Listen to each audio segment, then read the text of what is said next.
దానితో కూతురు పాలన పోషణ అంతా తండ్రిపైనే పడింది. మనుకు ఆయన మిగతా విషయాలతో పాటు గద్దె తిప్పటం, తుపాకీ పేల్చడం వంటి విద్యలను కూడా నేర్పాడు. 1842లో ఝాన్సీ రాజుతో మనోబాయికి వివాహం జరిగింది. ఆ వివాహం ఒక పేద బ్రాహ్మణ బాలికను ఝాన్సీ రాణిగా లక్ష్మీబాయిగా మార్చేసింది. అది 19వ శతాబ్దపు ప్రారంభపు రోజులు. ఈస్ట్ ఇండియా కంపెనీ వారు భారతదేశంలో వ్యాపారం ప్రారంభించారు. దానితో పాటు అధికారం కూడా చేసేవారు. భారతదేశంలో రాజుల మధ్య అంతఃకలహాలు ఎక్కువగా ఉండేవి. వాటిని అలుసుగా తీసుకుని మన దేశ రాజకీయ వ్యవహారాలు చూడటమే కాక బ్రిటిష్ వారు తమ రాజ్య విస్తరణకు ఉపయోగించుకునేవారు. కొంతమంది మన దేశపు రాజులు కూడా వారికి సహాయం చేయడానికి దోహదపడుతుండేవారు. బ్రిటిష్ సామ్రాజ్యాన్ని కుకుటి వేలతో తీసేసి దేశ స్వాతంత్రాన్ని, గౌరవాన్ని కాపాడాలని ప్రజలలో కోరిక ఉధృతమవుతుంది. బయటికి మాత్రం చాలా ప్రశాంతంగా కనబడుతుంది. అంతా రహస్యంగా జరుగుతుంది. ఝాన్సీ ఉత్తరప్రదేశ్లోని ఒక జిల్లా కేంద్ర పట్టణం. ఆంగ్లేయులకు ఝాన్సీ రాజుకు మధ్య ఒప్పందాలు జరిగాయి. ఎప్పుడు అవసరమైతే అప్పుడు ఝాన్సీ రాజ్యం ఆంగ్లేయుల కోసం సహాయం చేయాలి.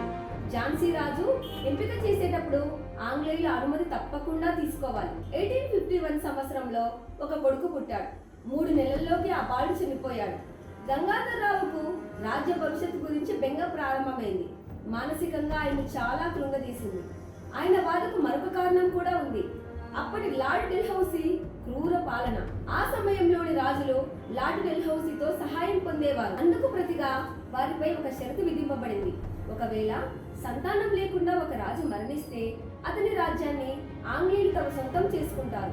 ఒకవేళ ఆ రాజు ఎవరైనా దత్తత చేసుకున్నా ఆ దత్త కుమారుడికి పరిపాలన చేసే అధికారం ఉండదు. రాజ్య కుటుంబ సభ్యులకు ప్రతి ఏటా భరణం చెల్లిస్తారు. రాజ్య సంరక్షణ మాత్రం బ్రిటిష్ వారు చేస్తారు. ఇది డెల్హౌసీ ప్రకటించే నూతన పరిపాలనా విధానం. ఈ నియమాలను అడ్డం పెట్టుకుని ఆంగ్లేయులు అనేక రాజ్యాలను చేజెక్కించుకున్నారు. ఇప్పుడు ఝాన్సీ మీద కూడా వారి కన్ను పడింది. 1853లో గంగాధరరావు గారు ఝాన్సీ లక్ష్మీబాయి ఆనందరావు అనే బాలుని దత్తత తీసుకోవాలని నిశ్చయించుకున్నారు. దత్తత స్వీకారం అయిన తర్వాత ఆ బాలుడికి దామోదర్ రావు అని నామకరణం చేశారు. ఆ తర్వాత బ్రిటిష్ వారికి గంగాధరరావు గారు ఒక ఉత్తరం రాశారు. తన వారసుడు దామోదర్ రావు అని గుర్తించండి అని రాశారు. ఝాన్సీ రాజ్యాన్ని అనాథులుగా చేయొద్దు అని పేర్కొన్నాడు. కొన్ని రోజుల తర్వాత గంగాధరరావు గారి ఆరోగ్యం క్షీణించి మరణించాడు. కేవలం 18 సంవత్సరాల వయసులోనే లక్ష్మీబాయి విధవరాలు అయ్యింది. దానికి తోడు ఎటువంటి రక్షణ లేని ఒక రాజ్యపు బాధ్యత ఆమెపై ఉంది. ఒకవైపు రాజ్యాన్ని, మరోవైపు లక్ష్మీబాయి చేతుల్లో ముద్దుల బాలుడు దామోదరరావు గారు. ఇలాంటి దీనావస్థలో చిక్కుకుంది. ఝాన్సీ లక్ష్మి ఆమె సమస్యలకు, కష్టాలకు అంతే లేదు. లార్డ్ డెల్హౌసీ నుండి ఒక వార్త వచ్చింది. దత్తత ద్వారా వచ్చిన వారసత్వం గంగాధరరావు గారికి లేదు అని కొట్టిపారేసింది. ఝాన్సీ రాజ్యాన్ని బ్రిటిష్ సామ్రాజ్యంలో విలీనం చేయాలని నిర్ణయించింది. రాణి కోటను విడిచిపెట్టి భవంతిలో ఉండాలని ఆదేశించింది. ఆమెకు నెలకు 5,000 రూపాయలు భరణం ఇస్తామంటూ ప్రభుత్వం ప్రకటించింది. మొదట్లో తన చెవులను తానే నమ్మలేకపోయింది. కొద్ది క్షణాలు నిర్ఘాంతపోయి నిలిచిపోయింది. అంతలోనే తేరుకొని వీల్లేదు, ఝాన్సీని నేను వదులుకోను అని చెప్పింది. బ్రిటిష్ వారిని ఎదుర్కోవటం ఝాన్సీ లాంటి చిన్న రాజ్య పరిపాలకులకు చాలా కష్టమైన పని అని ఆమె గ్రహించడానికి ఎంతో సమయం పట్టలేదు. ఆంగ్లేయులు ఝాన్సీ పరిపాలనను తమ చేతిలోకి తీసుకున్న తర్వాత రాణి దినచర్యలో మార్పు వచ్చింది. రోజు ఉదయం 4 గంటల నుండి 8 గంటల వరకు సమయాన్ని స్నానం, ధ్యానం, పూజలతో గడిపేది. 8 నుండి 11 వరకు గుర్రపు స్వారీ చేసేది. తుపాకీ, ఖడ్గం, గుర్రపు స్వారీ నేర్చుకునేది. భోజనం తర్వాత కొద్దిసేపు విశ్రాంతి తీసుకొని రామాయణాన్ని పఠించేది. సాయంత్రం అయ్యాక తేలికపాటి వ్యాయామం, ఆ తర్వాత మరికొద్దిసేపు ధార్మిక ప్రవచనాలు వినడం, ఇష్టదేవతను ప్రార్థించడం.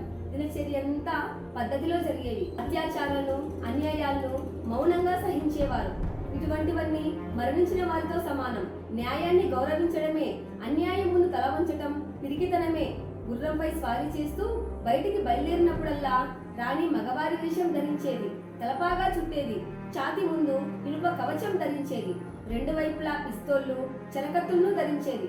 వాటితో పాటు ఖడ్గాన్ని కూడా ధరించేది. గుర్రపు స్వారీలో ఆరితేరిన ఝాన్సీ లక్ష్మీబాయి కదియవాడు, తెల్ల గుర్రాలు అంటే చాలా ఇష్టం. ఝాన్సీ లక్ష్మీబాయి కులను కత్తిరించుకోవాలి అని, అక్కడ రాజకీయ స్థితిగతులను అధ్యయనం చెయ్యాలి అని తలంచింది. కానీ బ్రిటిష్ వారు తన యాత్రకు అనుమతి ఇవ్వలేదు. ఈ విషయం తెలుసుకున్న రాణి ఝాన్సీకి స్వాతంత్రం లభించిన తర్వాత మాత్రమే నేను పుల్లను త్యజిస్తాను లేదా శ్మశాన భూమిలోనే జరుగుతుంది అని శపథం చేసింది. 1858 మార్చి 23న ఈ రోజే ఝాన్సీ పైన యుద్ధం ప్రకటించింది. 10-12 రోజుల వరకు గెలుపోటముల మధ్య వచ్చింది. ఒక చోట విజయం లభిస్తే మరొక చోట పరాజయం లభించింది. అనేక సమర్థులైన సర్దార్లు ప్రాణాలు కోల్పోయారు. ఆంగ్లేయుల సైన్యం విజృంభించింది. ఝాన్సీ స్వయంగా ఆయుధాలను చేపట్టింది. పురుష వేషం ధరించి అపర దుర్గాదేవిలా మారింది. ఝాన్సీ వీరోచిత పోరాటం చూసి అందరూ ఆశ్చర్యపోయారు. ఒకవేళ ఈ యుద్ధంలో నేను మరణిస్తే నా కుమారుడు దామోదర్ రావు అతని జాగ్రత్తగా పెంచి పెద్ద చేయండి. నేను మరణించిన తర్వాత నా శవం అన్యమతస్థుల జ్యోతిలోకి వెళ్లకుండా చూడండి అని ఆమె కోరింది. ఆంగ్ల సైన్యం ఆమెను చుట్టుముట్టింది. రక్తపు టేరులు కారుతున్నాయి. ఒక ఆంగ్లేయ నాయకుడు ఆమె దగ్గరికి వచ్చాడు. ఆమె ఛాతికి గురిపెట్టి బల్లెం వేశాడు. ఝాన్సీ అతని కత్తికి ఎరవేసింది. ఆమె శరీరం అంతా గాయాలయ్యాయి. రక్తం కారుతోంది. అయినా ఆమె విశ్రాంతి తీసుకోలేదు. ఆంగ్ల సైన్యం వెంబడిస్తుంది. స్వర్ణనది దాటుతున్న సమయంలో ఒక ఆంగ్ల సైనికుడు కాల్చిన తూట ఆమె కుడిభుజానికి తగిలింది. వెంటనే ఎడమ చేతితో ఆమె తలను నరికేసింది.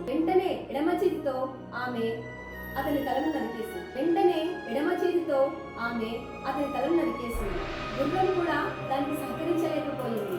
రాణి చెయ్యి ఒకటి పనిచేయకుండా పోయింది. ముక్కులో నుండి రక్తం కారుతుంది. ఒళ్ళంతా గాయాలయ్యాయి. కళ్ళు బైర్లు కమ్ముతున్నాయి. ఆమె దురావస్థను చూసి ఆమె అంగరక్షకుడు కూడా విలపించాడు. ఆమె చివర్లో హరహర మహాదేవ్ అని విలపించింది. ఆ తర్వాత బాల్యంలో నేర్చుకున్న భగవద్గీత శ్లోకాన్ని పఠించింది. ఆమె కంఠస్వరం అంతకంతకు క్షీణించింది. ఓ కృష్ణ, నీ ముందు నేను ప్రణవిల్లుతున్నాను. అదే చివరి మాటైంది. వెలుతురుకు అంతే లేదు, అది తిరిగి ప్రకాశిస్తుంది. ఆమె శరీరం అక్కడే అగ్నిజ్వాలకు ఆహుతయింది. ఝాన్సీ లక్ష్మీబాయి కేవలం భారతదేశానికే కాక మొత్తం ప్రపంచానికి, మహిళా లోకానికే వన్నె తెచ్చింది. పరిపూర్ణ నారీతత్వం, పవిత్రమైన జీవితం, అమర దేశభక్తి, ఇదే ఆమె జీవితం. ఆమె స్త్రీయే కానీ సింహంతో సమానమైన తేజస్సు కలిగి ఉంది.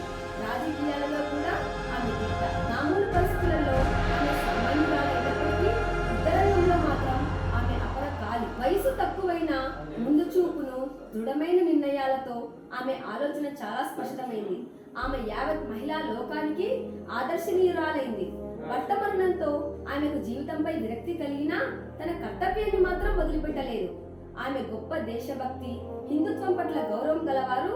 ఈమె 22 సంవత్సరాల 6 నెలలు మాత్రమే జీవించింది. గాఢాంధకారంలో ఒక మెరుపులా ప్రకాశించి ఒక వెలుగు వెలిగింది. ఫ్రెండ్స్, ఈ వీడియో కనుక మీకు నచ్చినట్లయితే please subscribe to our channel.